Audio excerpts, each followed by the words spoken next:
Jero García es un pequeño aprendiz de entrenador de boxeo. ¿Pequeño por qué? Porque en esta vida hay que ser humilde.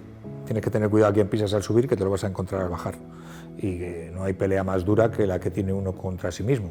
No hay nada menos humilde que intentar compararte con los demás, ¿no?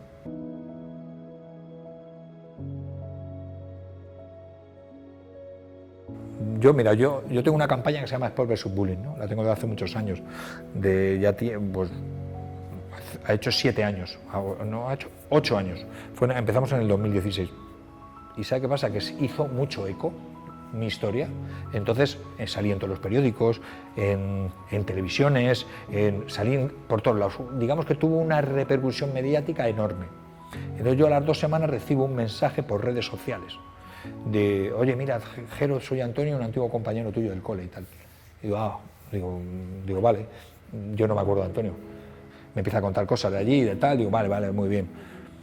Y en un momento determinado me dice, mira, Jero, que yo he venido aquí a decirte 2 cosas, que gracias por todo lo que estás haciendo contra el acoso escolar y que te perdono. Digo, que me perdonas, ¿por qué?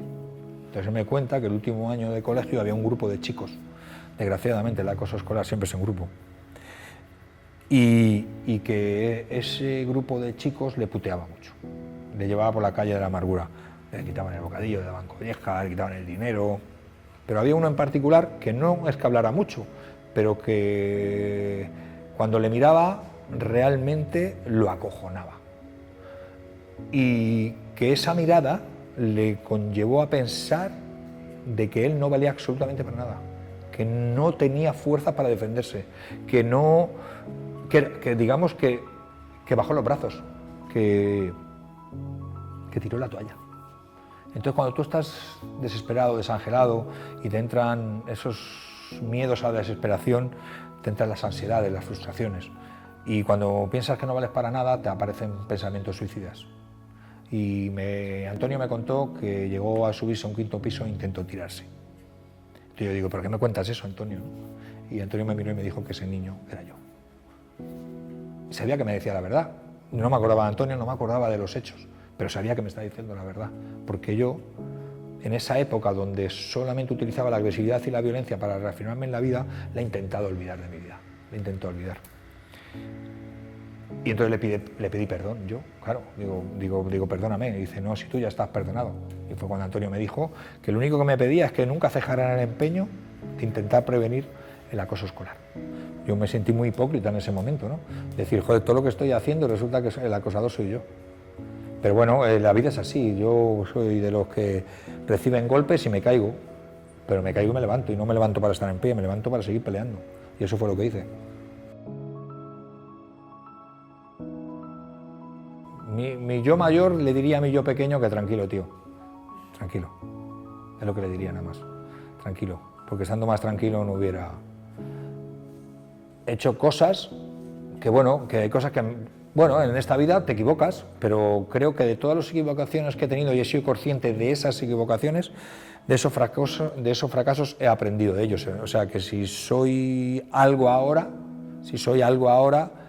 es gracias a esos fracasos. Pediré perdón a Antonio muchas veces.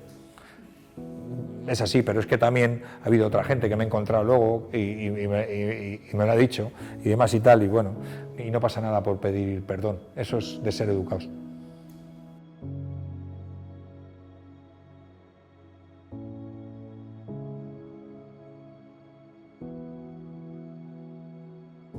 Yo en clase, yo no recibí nunca insultos. Si con 8 años estás poniendo la zancadilla a tus profesores, pues oye, pues ¿qué ocurre? Saben los demás niños que este niño, hostias, si te metes con él tienes un problema, ¿no? Entonces, pues la gente no se mete contigo, pero no es porque yo en un momento determinado me metiera con todos los chicos, ¿no? Que no, en definitiva no me metía con todos ellos, pero al final, digamos que esos impulsos que tenía, que muchas veces eran irrefrenables, pues digamos que estaban marcando un determinado respeto, aunque fuera de una forma involuntaria.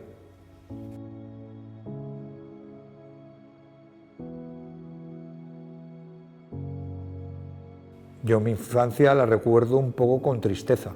Yo no fui demasiado feliz porque no sabía lo que me estaba ocurriendo.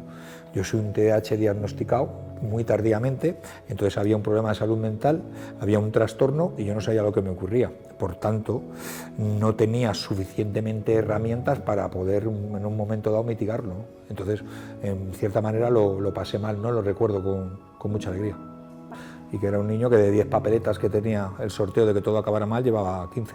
Cuando soy pequeño soy consciente pleno de que algo me está pasando. Lo que pasa es que no sé lo que realmente me está ocurriendo. O sea, vamos a ver, una persona normal no está desequilibrado emocionalmente siempre.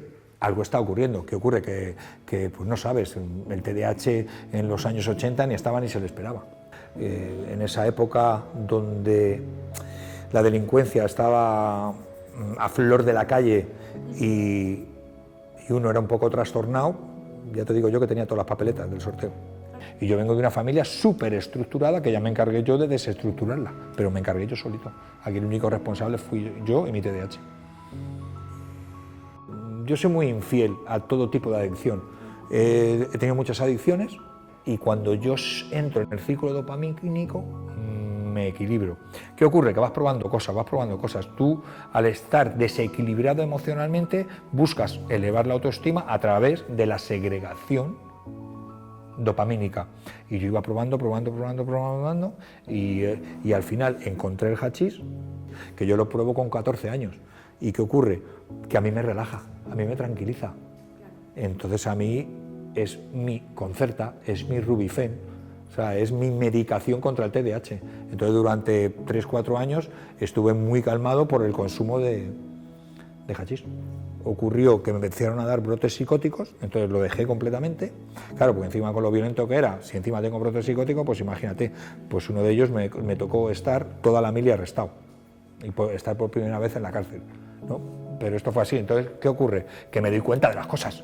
No, creo que soy lo suficientemente inteligente para saber que cuando me caigo hay una piedra. Entonces intento, en la próxima vez que pase por ahí, rodear la piedra y no volver a tropezar. Entonces, digamos que esa adicción a la agresividad y a la violencia se me canalizó a través del deporte.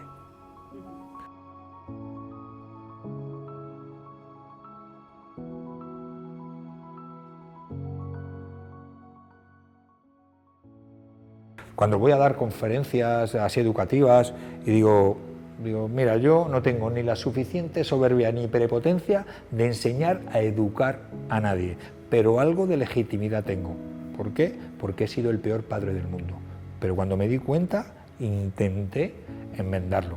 Y muchas veces que cuando he dado conferencias con Antonio Marina, le digo, maestro, el día que me di cuenta que era muy mal padre me compré 2 libros suyos. Y dice, anda. Digo, ¿no? Digo, así fue. Mira, hay una historia que cuento que la llamo Las Panteras Rosas. Muy bien. ¿Por qué? Porque todos los fines de semana yo me iba con mi hija pequeña a robar panteras rosas al Prica. Pues no era ni Carrefour, era Prica. Y todos los fines de semana íbamos, y nos metíamos en ese pasillo rosa a comer panteras rosas.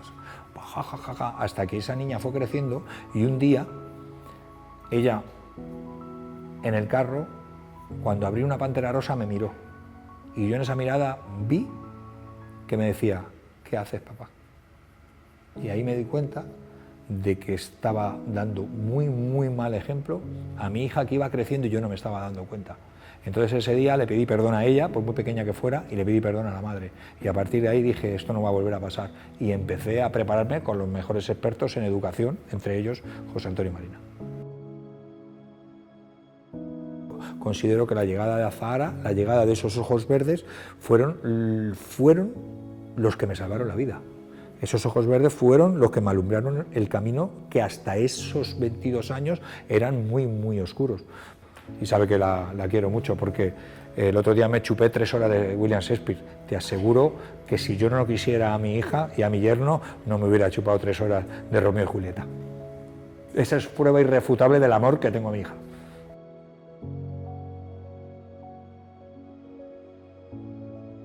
Digamos que el deporte y la vida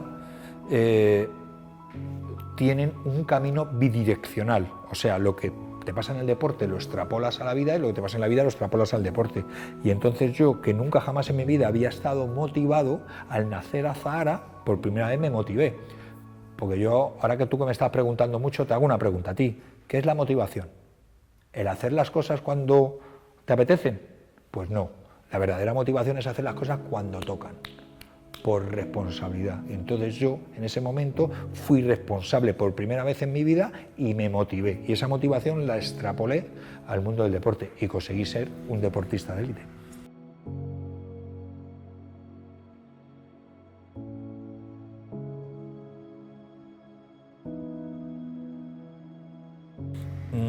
Yo siempre me he dedicado a evitar la exclusión social, ¿no?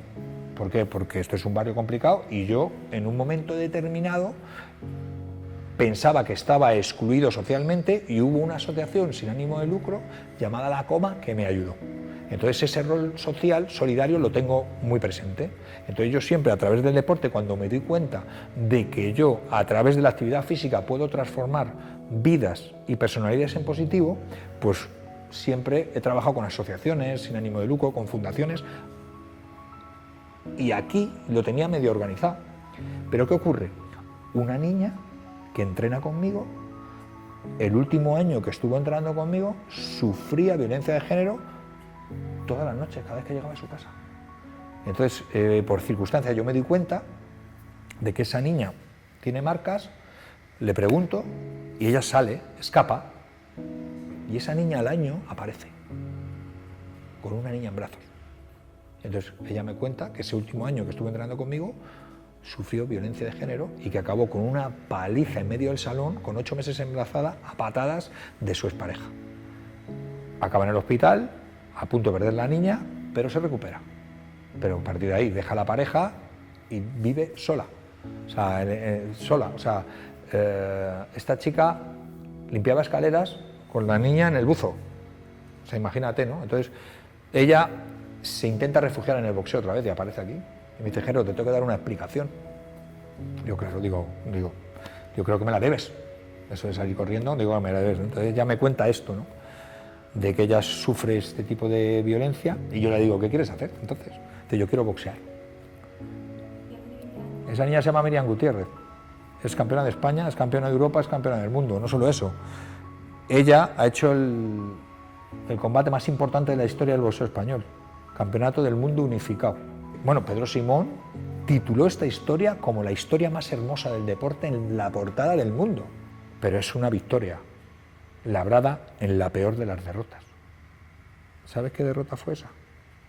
La mía. Porque yo no me di cuenta. Durante un año esa niña estuvo entrenando y yo no sospeché absolutamente nada por la tortura que estaba pasando. Eso no podía pasar. Yo, mira, quise ser campeón del mundo.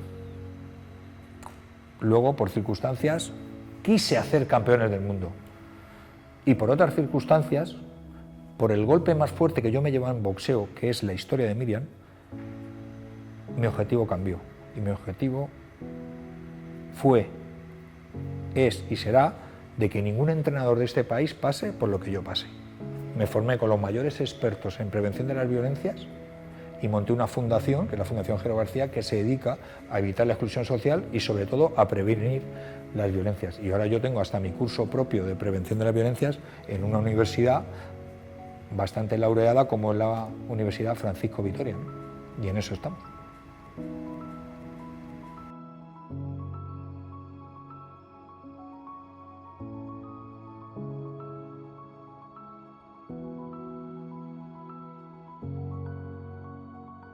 El deporte, lo bueno que te ayuda a través de sus valores, uno de ellos principalmente, que es la pertenencia a grupo, es que son niños que están dañados y que entran por esa puerta, que se sienten solos, desolados, yo les elevo la autoestima dándoles un grupo, aparte de canalizar agresividad y regular la ira. Pero cuando entran ahí, no estamos hablando solo de acosados, por ahí entran muchos acosadores, porque en el bullying no gana nadie. En el bullying todos somos víctimas, y los acosadores también. Alguien se puede convertir en acosador con las mismas razones que se puede convertir en acosado. Una sobreprotección, una falta de educación, un problema de salud mental, como fue en mi caso. O sea, hay muchos factores de riesgo. Por ejemplo, aquí me llegan niños que han sido muy sobreprotegidos y que son acosados, pero que también son acosadores. ¿Por qué? Porque esa sobreprotección lo que ha hecho ha sido debilitarles. Y entonces esa debilidad a nivel de personalidad han intentado elevarla a través de la agresividad los acosadores y a través de la sumisión los acosados.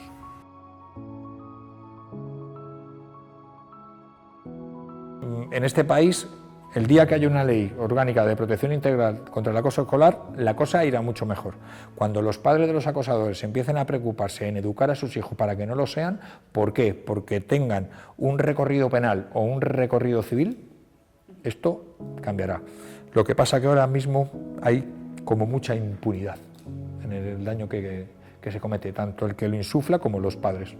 Creo que es una cuestión de educación, y cuando nos planteemos en educar a los padres, a lo mejor esto empieza a solucionarse. Pero mira, te voy a decir una cosa. Tú sabes que yo me dedico a ir a los colegios a hacer mi campaña Sport vs Bullying. O sea, intento concienciar y sensibilizar a esos niños que existe acoso escolar y que es forma de prevenir o forma de mitigar. Yo voy a los colegios gratis. ¿Tú sabes que hay colegios que no quieren que vaya? ¿Por qué será? Ahí está el problema. Es que a lo mejor hay comunidades autónomas que castigan a colegios que abren protocolos, cuando esas comunidades autónomas, en vez de castigar, lo que deberían de es premiar a los colegios que abren protocolos. ¿Para qué? Para mitigar y prevenir esta lacra infecta llamada acoso escolar.